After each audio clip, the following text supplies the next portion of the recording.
The skies over Seattle burned crimson as another Krix warship pierced the atmosphere, its obsidian hull reflecting the fires below. Commander James Harrison watched from the hidden bunker entrance, his weathered face illuminated by the otherworldly glow. 6 months had passed since the first ships appeared, and humanity had learned the hard way that their most advanced weapons were mere toys compared to Krix technology. The aliens hadn't come with demands or declarations of war. They simply began methodically eliminating human population centers with terrifying efficiency. Their foot soldiers, encased in sleek battle suits that seemed to absorb light itself, moved with mechanical precision through cities and towns, harvesting resources and eliminating resistance. Harrison pulled his collar tight against the bitter winter wind, remembering the day everything changed. He'd been overseeing the military's experimental wolf training program, working with specially bred timber wolves for search and rescue operations. When the first attacks came, he'd been forced to abandon the facility, leaving behind 24 of the most intelligent animals he'd ever worked with. The guilt had haunted him every day since. A quiet whine caught his attention. Harrison spun around, rifle raised, only to freeze in disbelief. There, emerging from the shadows of the pine forest, was Ghost, the alpha male of his wolf pack. The massive white wolf's fur was matted with mud and blood, but his golden eyes held the same fierce intelligence Harrison remembered. "Impossible," he whispered, lowering his weapon. Ghost approached cautiously, and behind him, more shapes moved in the darkness. One by one, they emerged: Storm, Shadow, River, and others he'd trained. Somehow, they'd survived the invasion and found him. Harrison knelt, extending his hand. Ghost pressed his muzzle against the commander's palm. And in that moment, something clicked in Harrison's mind. He'd seen how the Krix fought, watched their perfect formations and unstoppable advance. But they'd never faced anything like these wolves, predators that moved on instinct, attacking from shadows with primal fury. A sound echoed through the trees, the distinctive hum of Krix patrol vessels.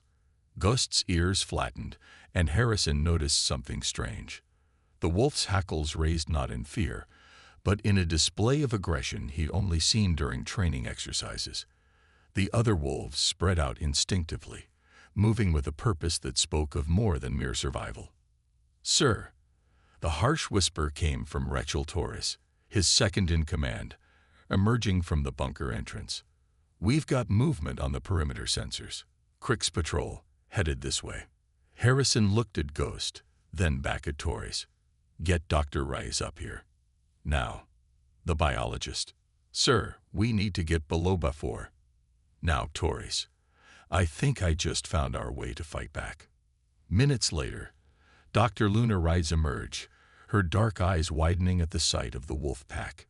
She'd been studying alien biology since the invasion began, trying to find any weakness in their seemingly impenetrable armor. "Are these?" she began. "The military pack, yes," Harrison confirmed. "And I think they've been hunting Krix." Ray's moved closer, examining Ghost with professional curiosity. The mud patterns on their fur, they're using it to mask their heat signatures. And look at their movement patterns.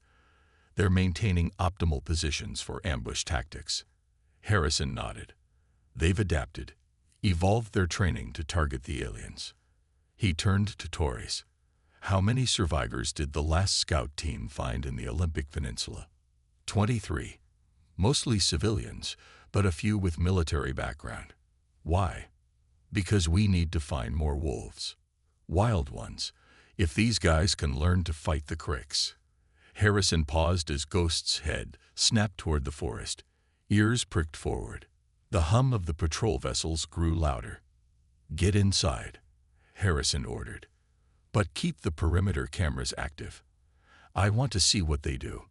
From the safety of the bunker's control room, they watched as the wolf pack melted into the shadows. 2 Krix soldiers emerged from the tree line, their armor gleaming dully in the moonlight. They moved with the same mechanical precision Harrison had seen countless times before, sweeping the area with weapons raised. What happened next left everyone in the control room speechless. The wolves attacked not with savage chaos, but with coordinated precision that spoke of practice and experience. Ghost and Shadow struck first, targeting joint sections in the Crick's armor that human weapons had never managed to breach. River and the others followed, moving in patterns that confused and separated the aliens. In less than 30 seconds, both Crick soldiers lay dead, their supposedly impenetrable armor torn open at key stress points that only an instinctive predator could identify. "My God," Reyes breathed. "They've actually learned to exploit structural weaknesses in the armor, weaknesses our sensors never even detected."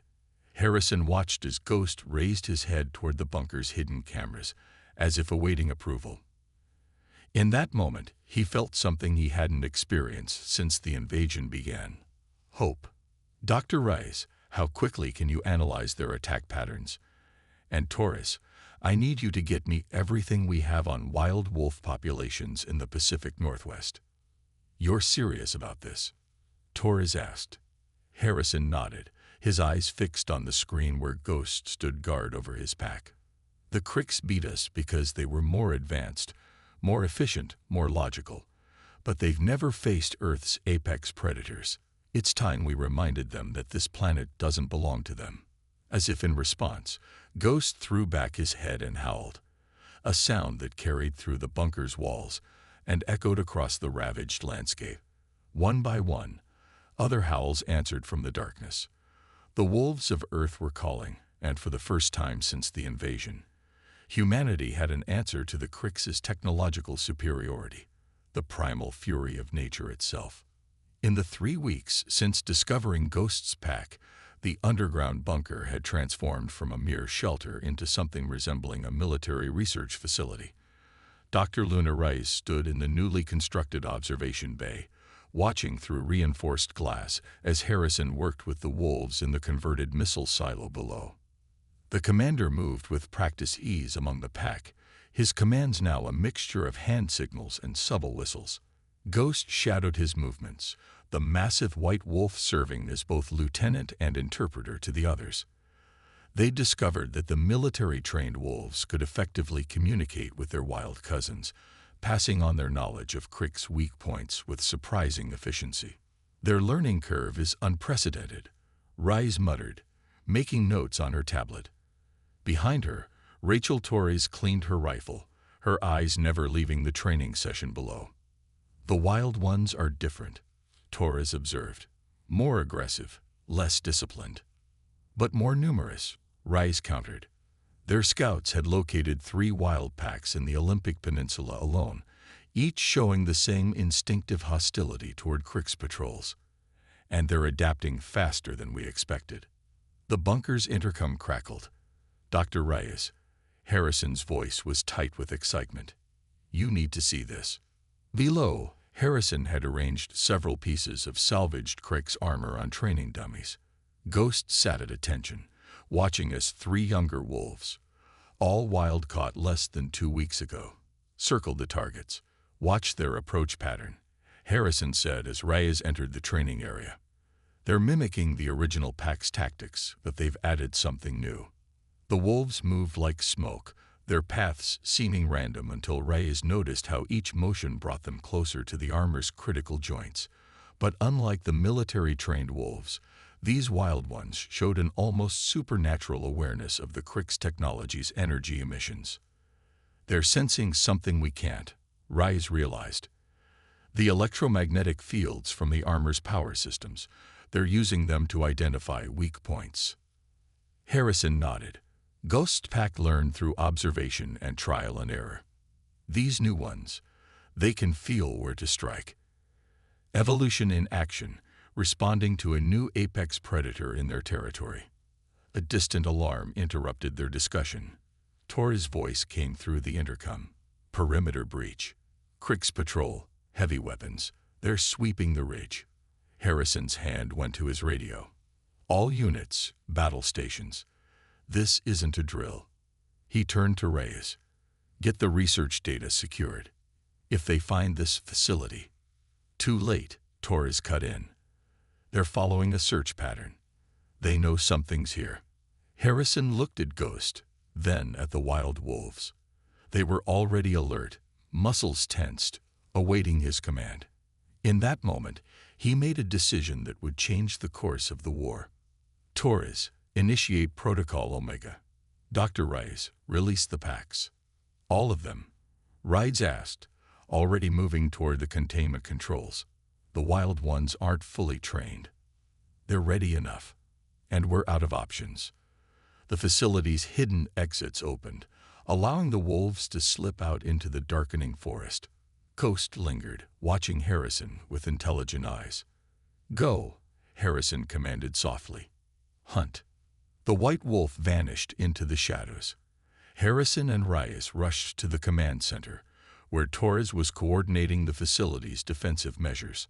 On the monitors, they watched as 12 Crick soldiers advanced through the trees, their armor gleaming with lethal purpose. The first sign that something was wrong came when the aliens' formation suddenly tightened.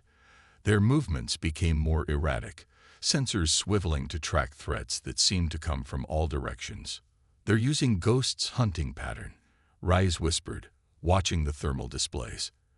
The wolves were invisible to normal sensors, their mud-caked fur masking their heat signatures, but their impact was unmistakable.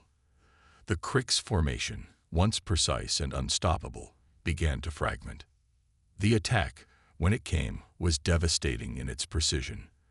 The wild wolves struck first, their instinctive understanding of the armor's weaknesses guiding them to vulnerable power conduits and joint seals. Ghost's trained pack followed, executing practice takedown maneuvers that left the aliens' advanced technology in sparking ruins. My God, Torres breathed, watching as the last Crick soldier fell. They didn't even get off a distress signal. Harrison's expression was grim but satisfied. How many wild packs did the latest scouts locate? 17 confirmed across the northwest, Rides answered. And those are just the ones we found.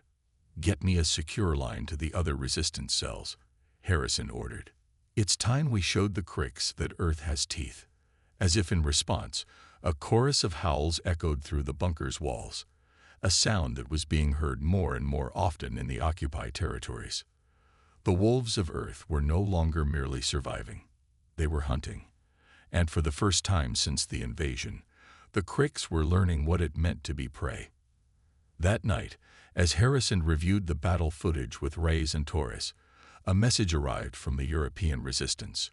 Wild wolves in the Black Forest had been observed taking down Crick's patrols using similar tactics. The adaptation wasn't limited to North America. They're teaching each other, Reyes realized. Somehow, they're passing on the knowledge across continents. Harrison smiled grimly. Then let's give them more to learn. Torres, prepare the training protocols for distribution. Dr. Reyes, I want every piece of data you have on wolf pack dynamics and Crick's armor vulnerabilities compiled and ready to share. As they worked through the night, more reports filtered in from around the globe. In Siberia, in the Carpathians, in the Rocky Mountains, wherever wolves still roamed, the Cricks were beginning to fear the shadows. Nature, it seemed, had found its answer to alien invasion. And this was only the beginning. The command center hummed with nervous energy as Harrison studied the holographic map. Red dots marked known Crick strongholds across the Pacific Northwest, while green markers showed confirmed wolf pack territories. The overlap was becoming significant.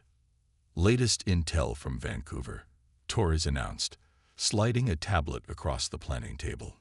The Canadian resistance confirms 23 successful wolf attacks on Crick's patrols in the last week alone. They're adapting even faster than we predicted. Dr. Reyes nodded, her fingers dancing across her own display. The pattern recognition is extraordinary. Each pack learns from the other's successes and failures. Look at this footage from yesterday. The central screen showed thermal imagery of a wolf pack taking down a Crick's heavy transport. The wolves moved like liquid shadow, targeting vulnerable points with surgical precision. But what caught Harrison's attention was their formation, an entirely new attack pattern he hadn't seen before. That's not one of ours, he observed. No, Rice confirmed. They developed this tactic independently. The wild packs are innovating, creating their own strategies based on the basic principles we taught them. Harrison straightened, his decision made. Then it's time. Torres, signal the other cells. Operation Wolfsbane begins tonight. The plan had been weeks in the making. While individual wolf packs had proven devastatingly effective against Crick's patrols, the aliens still held their major strongholds, fortified bases where they processed Earth's resources for shipment off-world. Taking one down would require something unprecedented, a coordinated attack by multiple packs working in concert with human resistance fighters. Their target was the Crick's processing facility near Mount Rainier. Once a National Park visitor center, it had been converted into a massive operation for extracting rare earth elements from the surrounding mountains. Intelligence suggested it was defended by at least 50 Crick soldiers and their automated security systems. Ghost's pack will lead the first wave, Harrison explained, highlighting approach vectors on the map. Wild packs from these 3 territories will support, with our strike teams providing ranged coverage from these positions. The facility's sensors will detect us the moment we move into the open, Torres warned. Harrison smiled grimly. That's counting on conventional threats. Dr. Rice, the scientist, pulled up her latest data.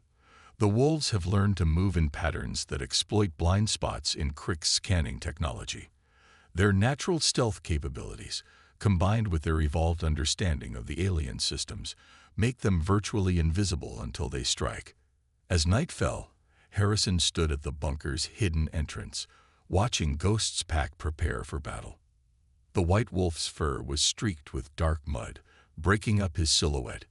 Behind him, 24 more wolves gathered, a mix of military-trained and wild, united by a common purpose.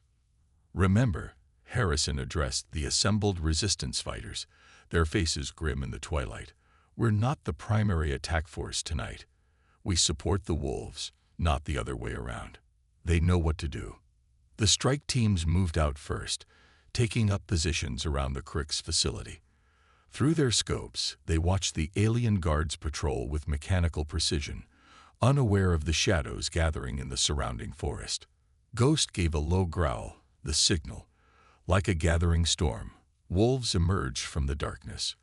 They moved in perfect silence, each pack taking up predetermined positions. Harrison watched through night vision binoculars as months of training and natural adaptation came together. The first Crick's guard died without ever raising an alarm. One moment it was standing at its post, the next it was dragged into the shadows by shapes that moved too fast for the facility sensors to track. The second guard fell seconds later, its armored shell breached at exactly the right points. Then all hell broke loose. Wolves poured from the forest like a living tide, striking from multiple directions simultaneously. The Cricks responded with typical efficiency, their weapons lighting up the night, but they were firing at shadows while death came from angles they never thought to defend. Harrison watched in awe as Ghost led a contingent straight through the facility's main defense grid. The wolves moved in perfect synchronization, exploiting gaps in the sensor coverage that human soldiers could never have detected. Behind them, resistance fighters advanced, securing territory the wolves had cleared. Multiple breaches confirmed. Torres reported through the comm. The wolves are inside the facility. Crick's forces are in disarray. The aliens had never developed protocols for this kind of attack. Their tactical systems, designed to counter human weapons and strategies, were useless against an enemy that fought with both animal instinct and calculated precision. Inside the facility, the wolves split into smaller hunting packs, systematically eliminating Crick's defenders while resistance teams planted explosive charges at key structural points. Ghost himself led the assault on the command center, his pack taking down the alien leadership with devastating efficiency. 2 hours later, Harrison stood in the smoking ruins of the processing facility. Around him, resistance fighters secured salvaged Crick's technology, while wolves patrolled the perimeter, their howls echoing off the mountain slopes. "Casualty report?" he asked as Torres approached. 3 wounded, none killed. 47 confirmed Crick's casualties. The wolves. She paused, checking her tablet. We lost 5. But the wild packs are already integrating survivors into their ranks. Dr. Rice emerged from the facility's research section, her eyes bright with excitement. Commander, you need to see this. We found their communication logs. They'd been sending warnings to their high command about the wolves. They're afraid. Harrison looked at Ghost, who sat watching the proceedings with intelligent eyes. The white wolf's fur was stained with alien blood, but his posture radiated an almost regal confidence. Good, Harrison said softly. Let them be afraid, because this is just the beginning.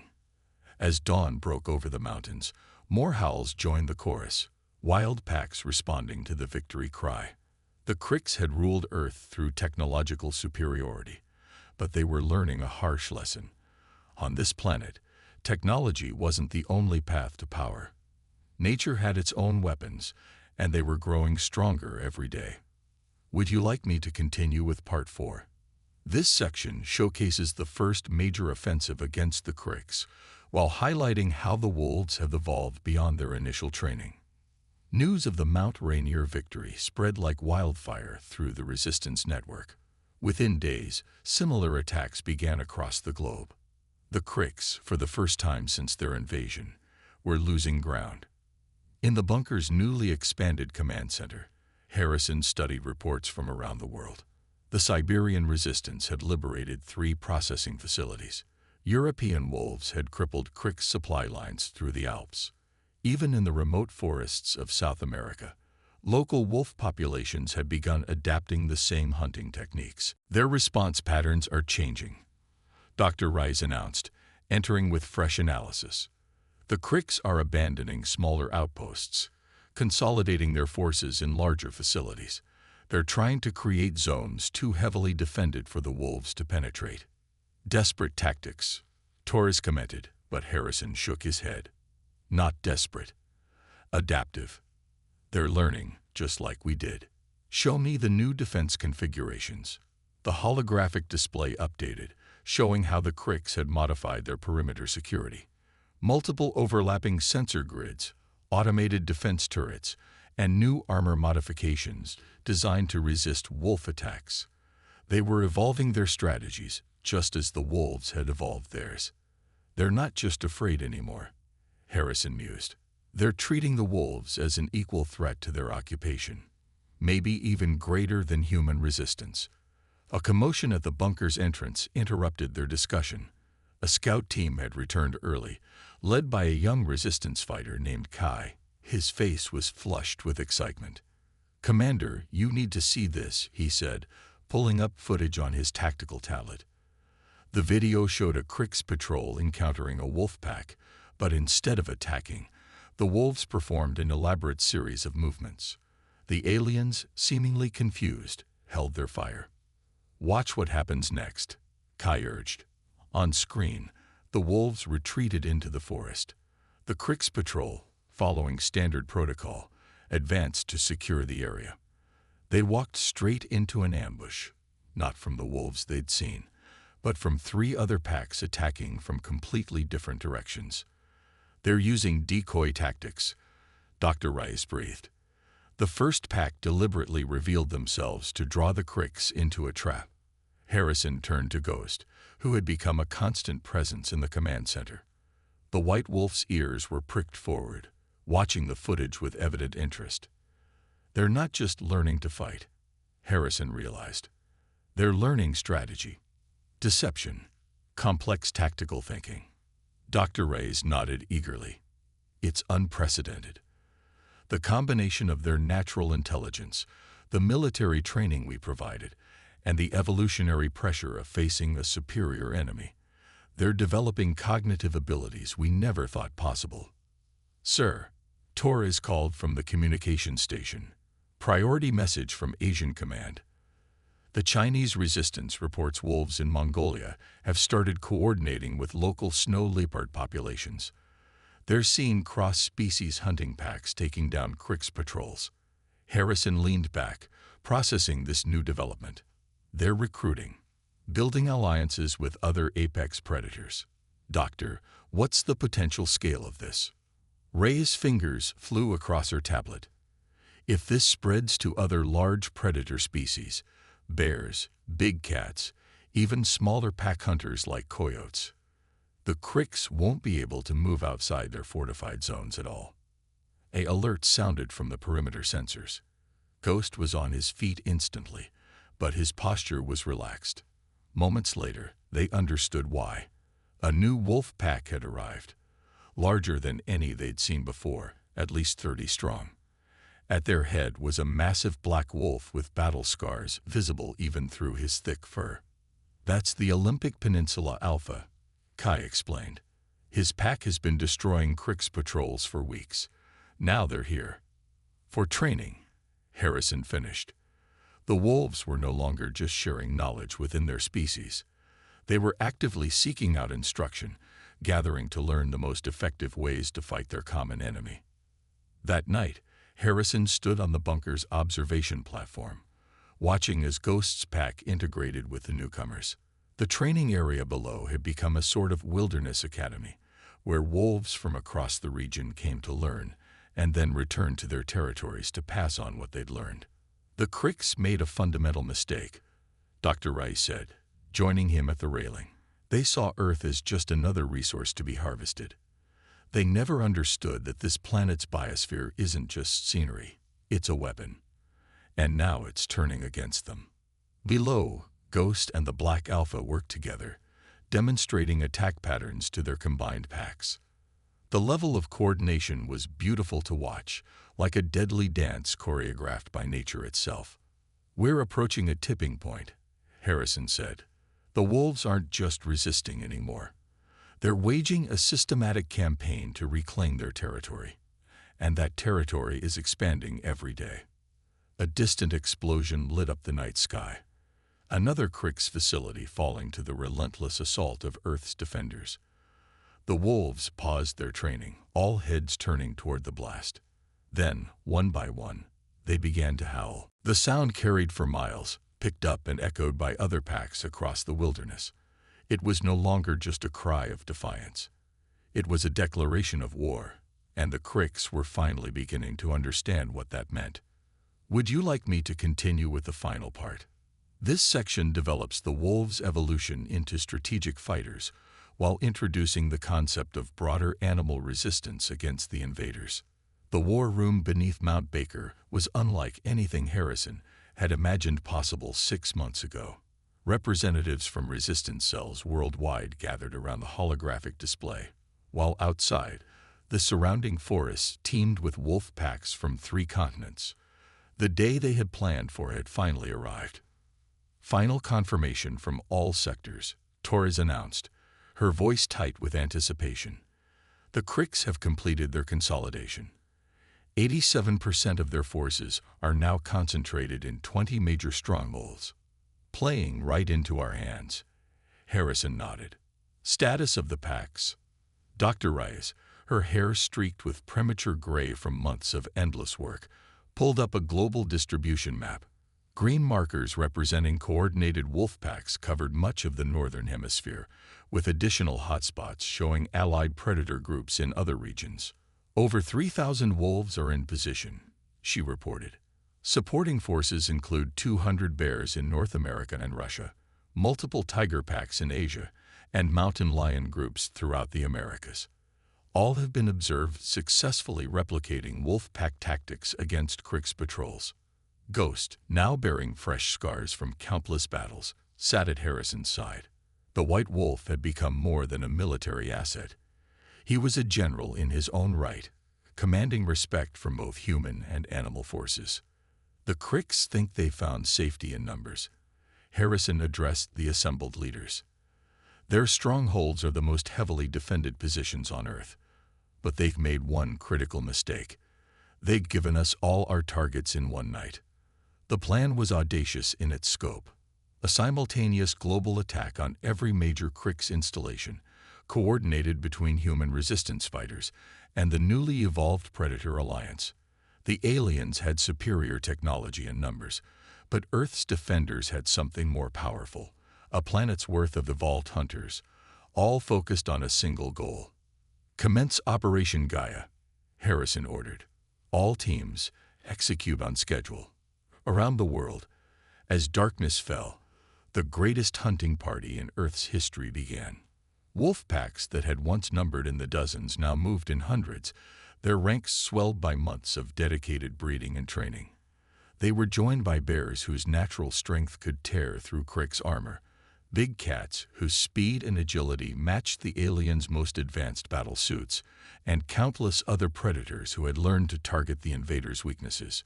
The Cricks never saw the true scale of the attack until it was too late. Their sensors, even upgraded to detect wolf signatures, were overwhelmed by the sheer number of approaching predators. Warning systems blared across every stronghold as Earth's hunters emerged from the shadows.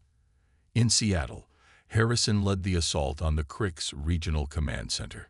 Ghost's pack, now over 100 strong, struck from multiple directions simultaneously.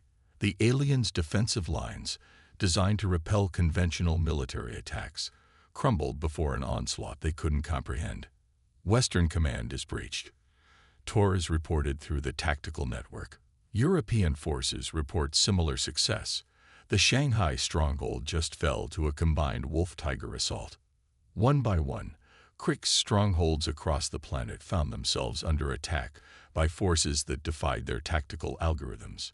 The aliens had prepared for human weapons, for guerrilla attacks, even for the wolf packs they'd faced before. But they weren't ready for the full fury of Earth's evolved biosphere. Bears tore through reinforced doors as if they were paper.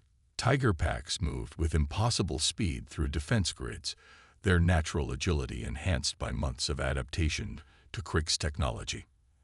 And the wolves, led by alphas like Ghost, demonstrated why they had become the aliens' greatest nightmare. In the Seattle Command Center, Harrison watched through tactical feeds as the greatest coordinated hunting effort in history unfolded. The Cricks fought back with everything they had, their energy weapons lighting up the night sky. But for every predator that fell, 3 more took its place, driven by an instinct deeper than any tactical programming. "Multiple Cricks ships launching," someone reported. "They're trying to evacuate their command staff." But even the skies weren't safe anymore. The aliens' attempt at retreat was met by swarms of eagles and hawks, specially trained to target ship sensors and weapon systems. Nature's Air Force struck with the same precision as their ground-based allies, forcing the Cricks vessels to ground or risk catastrophic crashes. Dawn broke over a changed world. Of the 20 major Cricks strongholds, 18 had fallen completely. The remaining 2 were under such heavy assault that their surrender was only hours away. More importantly, the alien command structure had been shattered, their leaders either captured or eliminated. In Seattle, Harrison stood in the ruins of the Cricks Command Center, Ghost at his side. The white wolf's fur was matted with alien blood, but his posture radiated an unmistakable pride.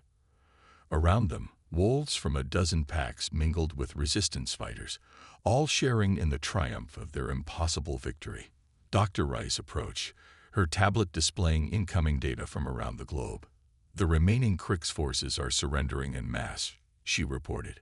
"Without their command structure and supply lines, they're giving up."